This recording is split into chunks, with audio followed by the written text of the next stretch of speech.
ಎಲ್ಲವೂ ವಿಫಲವಾದಾಗ ತಾಳ್ಮೆಯು ಸಫಲವಾಗುತ್ತದೆ. ನನ್ನ ಜೀವನದಲ್ಲಿ ಎಲ್ಲ ಮುಗಿದೋಯ್ತು, all doors are closed, all Windows are closed ಅಂತ ಅಂದ್ರೂ ತಾಳಿದವನು ಬಾಳಿಯಾನು ಅಂತ ಒಂದು ಮಾತಿದೆ. ಅದಕ್ಕೆ ಪೂರಕವಾಗಿ ಎಲ್ಲವೂ ವಿಫಲವಾದಾಗ ತಾಳ್ಮೆಯು ಸಫಲವಾಗುತ್ತದೆ ಅಂದರೆ, ನೀವು ತಾಳ್ಮೆಯನ್ನು ತಂದುಕೊಂಡರೆ ಸಮಯವೇ ಅನೇಕ ಬಾರಿ ನಮಗೆ ನಿಧಾನವಾಗಿ ಫಲಿತಾಂಶವನ್ನು ಕೊಡುತ್ತದೆ ಅಥವಾ ಸ್ಪಷ್ಟತೆಯನ್ನು ನೀಡುತ್ತದೆ ಅಂತ ನಮ್ಮ ಒಂದು ಅನಿಸಿಕೆ. ನಮ್ಮ ಪಾರ್ಟಿಸಿಪೆಂಟ್ಸ್ ಏನೇನು ಈ ವಿಚಾರದ ಬಗ್ಗೆ ಹೇಳ್ತಾರೆ ಕೇಳೋಣ. ಮೊದಲನೇದಾಗಿ ರಾಜೇಂದ್ರ. ಸರ್, ಇದು ತಾಳಿದವನ ಬಾಳಿ ಅನ್ನೋದು ನಾವೆಲ್ಲ ಕಡೆನೂ ಕೇಳಿದೀವಿ. ಯಾಕೆಂದ್ರೆ ನಾವು ಎಷ್ಟೇ ನಾವು ಪ್ರಯತ್ನ ಪಟ್ಟರು ನಾವು ಪ್ರತಿಫಲ ಪಡಕ್ಕೆ ನಾವು ಕಾಯಲೇಬೇಕು. ಇವತ್ತು ನಾವು ಒಂದು ಗಿಡನ ಮಾಡಿ ಹಣ್ಣು ತಗೋಬೇಕು ಅಂದ್ರೆ ಅದದೇ ಆದ ಟೈಮ್ ತಗೋತದೆ. ಸೊ ಇವತ್ತು ಬಿತ್ತನೆ ಮಾಡಿ ನಾನು ನಾಳೆನೇ ತ- ಫಲ ತಗೋತೀನಿ ಅಂದ್ರೆ ಆಗಲ್ಲ. So we have to wait for that. ಇದಕ್ಕೆ ಉತ್ತಮ ಉದಾಹರಣೆ ಅಂದ್ರೆ ಬ್ಯಾಂಬೂ ಗಿಡ 5 ವರ್ಷ ಭೂಮಿ ಒಡನೆ ಇದ್ದು ಅದನ್ನ ಬೇರನ್ನು ಗಟ್ಟಿ ಮಾಡಿ ಇನ್ನು 5ನೇ ವರ್ಷ ನೆಕ್ಸ್ಟ್ ಅದಾದ್ಮೇಲೆ ಎತ್ತರಕ್ಕೆ ಬೆಳೀತದೆ. ಸೊ 5 ವರ್ಷ ತಾಳ್ಮೆಯಿಂದ ಇದ್ದಕ್ಕೆ ಅದು ಎತ್ತರವಾಗಿರ್ತದೆ. ಸೊ ಅದರಿಂದ ನಾವು ಒಂದು ತಾಳಿದವನು ಬಾಳಿಯನ್ನು ನಾವು ಕೆಲವು ಸರಿ ನಮಗೆ ಎಷ್ಟೇ ಪ್ರಯತ್ನ ಪಟ್ಟರು ನಮ್ದು ಕೆಲಸ ಕೈಗಾಗಲ್ಲ. ನಾವು ಯಾವಾಗ ತಾಳ್ಮೆಯಿಂದ ಕೂತ್ಕೊಂಡಿರ್ತೀವಿ ಅವಾಗ ನಮಗೆ ಐಡಿಯಾ ದಾರಿ ಎಲ್ಲ ತೋರಿಸ್ತದೆ. ಯಾಕೆಂದ್ರೆ ನಾವು ಆತಂಕದಲ್ಲಿ ನಾವು ಒಂದೇ ದೃಷ್ಟಿಯಿಂದ ನಾವು ನೋಡ್ತಾ ಇರ್ತೀವಿ. ಸೊ ಅದಕ್ಕೆ ನಾವು ಹಿಂದಿನ ಹಿರಿಯರು ಹೇಳೋದು ತಾಳಿದವನು ಬಾಳಿಯಾನು. ಸೊ ನಾವ್ ಯಾವಾಗ್ಲೂ ತಾಳ್ಮೆಯಿಂದ ನಮ್ಮ ಕೆಲಸನ ಮಾಡಬೇಕು.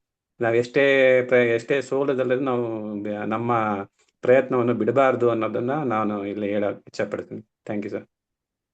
S Rajendra, thank you. Vikas ಈ ವಿಚಾರದ ಬಗ್ಗೆ ಏನು ಹೇಳ್ತಾರೆ ಕೇಳೋಣ. ನಮಸ್ಕಾರಗಳು ಸರ್. ಎಲ್ಲವೂ ವಿಫಲವಾದಾಗ ತಾಳ್ಮೆಯು ಸಫಲವಾಗುತ್ತದೆ. ಇಲ್ಲಿ ತಾಳ್ಮೆ ಅನ್ನೋದು ತುಂಬಾ ಈ ವಿಚಾರದಲ್ಲಿ ಯಶಸ್ವಿ ಪಡೆಯುತ್ತೆ ಅಂತ ನಾನು ಹೇಳಲಿಕ್ಕೆ ಇಷ್ಟಪಡ್ತೀನಿ ಸರ್. ಜೀವನದಲ್ಲಿ ನಾವು ಅಂದ್ಕೊಂಡದ್ ಕೆಲಸಗಳೆಲ್ಲ ಕೈಗೂಡದಿದ್ದಾಗ ಅಥವಾ ಸಾಲು ಸಾಲು ಎದುರಾದಾಗ ನಾವು ಸುಲಭವಾಗಿ ಧೃತಿಗೆಡ್ತೀವಿ.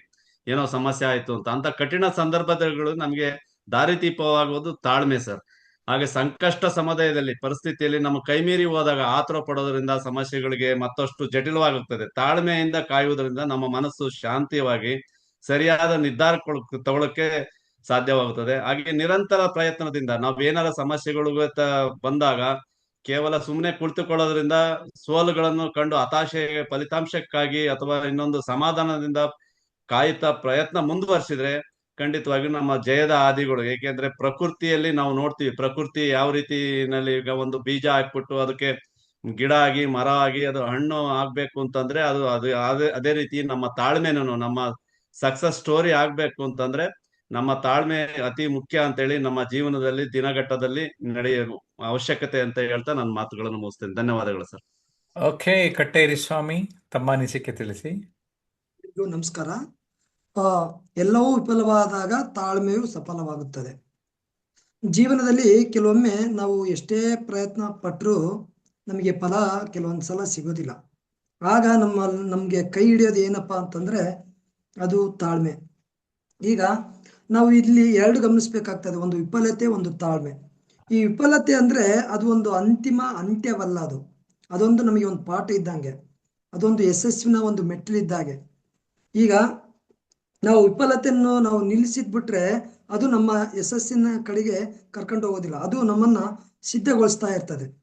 ಹಾಗಾಗಿ ತಾಳ್ಮೆಯಿಂದ ನಾವು ಇದ್ರೆ ಅದು ನಿರ್ಧಾರಗಳು ಕೂಡ ನಮಗೆ ಸರಿಯಾಗಿ ಆಗ್ತವೆ. ಈಗ ಒಂದು ಉದಾಹರಣೆಯಾಗಿ ನಾವು ಹೇಳ್ಬೇಕಾದ್ರೆ ಥಾಮಸ್ ಎಡಿಸನ್ ಅಂತ ಒಬ್ರು ಏನು ಇದ್ರಲ್ಲ ವಿಜ್ಞಾನಿ, ಅವರು ಒಂದು ವಿದ್ಯುತ್ ದೀಪ ಕಂಡುಹಿಡಿಬೇಕಾದ್ರೆ 1000 ಬಾರಿ ಅವರು ವಿಫಲವಾಗಿದ್ರು. ಆದ್ರೂ ಅವ್ರು ಹೇಳಿದ್ದು ಏನಪ್ಪಾ ಅಂತಂದ್ರೆ, ನಾನು ವಿಫಲವಾಗಿಲ್ಲ, ಕೆಲಸ ಮಾಡದ 1000 ವಿಧಾನಗಳನ್ನು ಕಂಡುಕೊಂಡಿದ್ದೇನೆ ಅಂತ ಹೇಳ್ತಾರೆ. ಹಾಗಾಗಿ ನಮ್ಗೆ ತಾಳ್ಮೆ ಎಂಬುದು ತುಂಬಾ ಮುಖ್ಯ ಅಂತ ನಾನು ಹೇಳಕ್ ಇಷ್ಟಪಡ್ತೀನಿ. ಧನ್ಯವಾದ sir.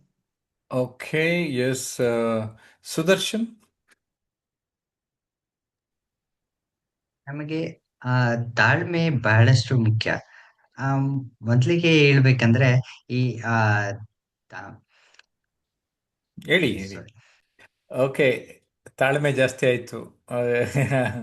Okay, S Srinivasa Murthy ಅವರೇ, ತಮ್ಮ ಅನಿಸಿಕೆ ಹೇಳಿ. ಎಲ್ಲವೂ ವಿಫಲವಾದಾಗ ತಾಳ್ಮೆಯೂ ಸಫಲವಾಗುತ್ತದೆ. ಇದು ವಿಷಯ. ನಾವು ಜೀವನದಲ್ಲಿ ಸೋತಾಗ ಏಕೈಕ ಆಯುಧ ಅಂದ್ರೆ ತಾಳ್ಮೆ. ತಾಳ್ಮೆ ಕೆಟ್ರೆ ಹೋಯ್ತು. ಇದು ಈ ತಾಳ್ಮೆ ಅಂತಕ್ಕಂಥದ್ದು ನಮ್ಮ ಆತ್ಮವಿಶ್ವಾಸವನ್ನು ಮತ್ತು ಸಹನಾಸಕ್ತಿಯನ್ನು ಹೆಚ್ಚಿಸ್ತದೆ. ಸಮಾಧಾನವಾಗಿರ್ಬೇಕು. ಸಮಾಧಾನಕ್ಕಿಂತ ಮಿಗಿಲಾದ ತಪಸ್ಸಿಲ್ಲ ಎಂಬಂತೆ ತಾಳ್ಮೆ ಸೋಲಿನ ಕಹಿಯನ್ನು ಯಶಸ್ಸಿನ ಸಿಹಿಯಾಗಿ ಬದಲಾಯಿಸುತ್ತದೆ. ನಾನು ಎಲ್ಲಿ ತಪ್ಪು ಮಾಡಿದೆ, ಏನಾಯ್ತು ಎಂದು ಆಲೋಚನೆ ಮಾಡೋದಕ್ಕೆ ತಾಳ್ಮೆ ಬೇಕು. ತಪ್ಪುಗಳನ್ನು ಸರಿಪಡಿಸಿಕೊಂಡು ಮುಂದೆ ಪುಟಿಯದೇಳಿ ಜೀವನದಲ್ಲಿ ನಾವು ಮುಂದೆ ಹೋಗ್ಬೇಕು ಅಂತ ನನ್ನ ಒಂದೆರಡು ಮಾತುಗಳನ್ನ ಮುಗಿಸ್ತೀನಿ. ಡಾಕ್ಟರ್ ವೀರ ಹನುಮಪ್ಪ ಅವರೇ, ತಮ್ಮ ಅನಿಸಿಕೆ ತಿಳಿಸಿ. ನಮಸ್ಕಾರ ಸರ್. ಎಲ್ಲವೂ ವಿಫಲವಾದಾಗ ತಾಳ್ಮೆಯು ಸಫಲವಾಗುತ್ತದೆ. ನಾವು ಹಿಂದೆ ತುಂಬ ಕಷ್ಟ ಸುಖಗಳನ್ನು ಅನುಭವಿಸುತ್ತೇವೆ, ತುಂಬ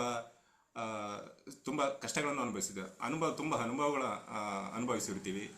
ಅದರಲ್ಲಿ ನಾವು ಕೆಲವೊಂದು ಪಾಠವನ್ನು ಕಲಿತಿರ್ತೇವೆ, ವಿಫಲವಾಗ್ತಿರ್ತೇವೆ. ಯಾವುದಾದ್ರೂ ಒಂದು ಕೆಲಸ ಮಾಡೋದಾಗ ಕೆಲವೊಂದು ಸಾರಿ ವಿಫಲವಾಗ್ತೀವಿ. ಅದರಿಂದ ನಾವು ಪಾಠವನ್ನು ಕಲಿತಾ ಹೋಗ್ತಿರ್ತೀವಿ. ನಾವು ತಾಳ್ಮೆ ವಹಿಸಿ ಅದನ್ನು ರಿಪೀಟೆಡ್ಲಿ ಮಾಡಿದಾಗ ನಮ್ಮನ್ನು ಕೆಲವೊಂದು ಮೆಟ್ಲು ವೈಸು ವಿಫಲತೆಯಿಂದ ಸ್ಟೆಪ್ ಬೈ ಸ್ಟೆಪ್ ವೈಸ್ ನಾವು ಅರ್ಥ ಮಾಡಿಕೊಂಡು ನಾವು ಮುಂದೆ ಸಫಲರಾಗ್ತೀವಿ. ಈಗ ತಾಳ್ಮೆ ಸಹನೆ ಅನ್ನೋದು ಇದ್ದಲ್ಲಿ ನಾವು ಮುಂದೆ ಆಗುವತಕ್ಕಂಥ ಅನಾಹುತಗಳನ್ನು ನಾವು ತಪ್ಪಿಸ್ಬೋದು. ಮತ್ತೆ ತಾಳ್ಮೆಯಿಂದ ನಮ್ಮ ಒಂದು ಜ್ಞಾನದ ವೃದ್ಧಿ ಆಗುತ್ತೆ, ಅನುಭವವೂ ಆಗುತ್ತದೆ. ಸಡನ್ ಆಗಿ ಕೋಪಿಸ್ಕೊಳ್ಳೋದ್ರಿಂದ ಕೆಲವೊಂದು ಅವಕಾಶಗಳನ್ನು ಮಿಸ್ ಮಾಡ್ಕೊಳ್ತೀವಿ. ಹಾಗಾಗಿ ನಾವು ತಾಳ್ಮೆ ಅನ್ನೋದು ಮನುಷ್ಯನಿಗೆ ತುಂಬ ಬದುಕನ್ನು ಕಲಿಸ್ತದೆ. ತಾಳ್ಮೆ ತುಂಬ ಅವಶ್ಯಕವಾಗಿ ಮನುಷ್ಯನಿಗೆ ಬೇಕೇ ಬೇಕಾಗ್ತದೆ.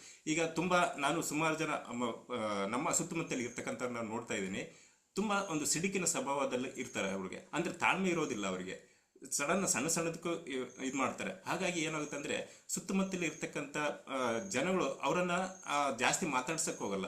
ಹಾಗಾಗಿ ಅವರು ಒಂದು ಒಂಟಿ ಆಗ್ತಾರೆ. ಮತ್ತೆ ಮುಂದೆ ಅವರಿಗೆ ಅನುಭವನೂ ಕಡಿಮೆ ಆಗುತ್ತೆ, ಅನುಭವ ಆಗೋದಿಲ್ಲ. ಯಾಕಂದ್ರೆ ತಾಳ್ಮೆ ಇದ್ದಲ್ಲಿ ಮಾತ್ರ ಕೆಲವು ಅನುಭವಗಳಾಗ್ತವೆ, ಜ್ಞಾನ ವೃದ್ಧಿ ಆಗುತ್ತದೆ. ಆಗ ಅನುಭವವನ್ನು ಕಳ್ಕೊಂಡು ಅವರು ಮುಂದೆ ಮಾನಸಿಕವಾಗಿ ಮೆಂಟಲಿ ತುಂಬ ವೀಕ್ ಆಗಿರ್ತಕ್ಕಂಥದ್ದು ನಾನು ತುಂಬ ಜನ ನೋಡ್ತಾ ಇದ್ದೀನಿ. ಹಾಗಾಗಿ ತಾಳ್ಮೆಯ ಸಹನೆ ಅನ್ನೋದು ತುಂಬ ಅನುಭವ ಬರುತ್ತೆ, ತುಂಬ ಪಾಠವನ್ನು ಕಲಿತೀವಿ. ಹಾಗಾಗಿ ಪ್ರತಿಯೊಬ್ಬರು ಸಹನೆ ತಾಳ್ಮೆಯಿಂದ ನಾವು ಬದುಕನ್ನು ಕಂಡುಕೊಂಡಾಗ ನಮ್ಮ ಬದುಕು ಮುಂದೆ ಸಫಲವಾಗಿ ಕಾಣುತ್ತದೆ ಅಂತ ಹೇಳ್ತೇನೆ ಸರ್. ಎಸ್, ಪ್ರತಿಯೊಬ್ಬರು ತಮ್ಮ ತಮ್ಮ ಅನಿಸಿಕೆಗಳನ್ನು ತಿಳಿಸಿದ್ದೀರಿ. ಎಲ್ಲವೂ ವಿಫಲವಾದಾಗ ತಾಳ್ಮೆಯು ಸಫಲವಾಗುತ್ತದೆ.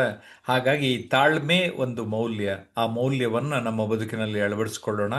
ಜಯಪ್ರಕಾಶ್ ನಾಗ್ತಿಹಳ್ಳಿ ಹಾಗೂ transmission unlimited YouTube channel subscribe ಮಾಡಿಲ್ಲ ಅಂದರೆ ಈಗಲೇ ಸಬ್ಸ್ಕ್ರೈಬ್ ಮಾಡಿ. ಮತ್ತೊಂದು ವಿಡಿಯೋಲಿ ಭೇಟಿ ಆಗ್ತಾನೆ. ಬಾಯ್ ಬಾಯ್.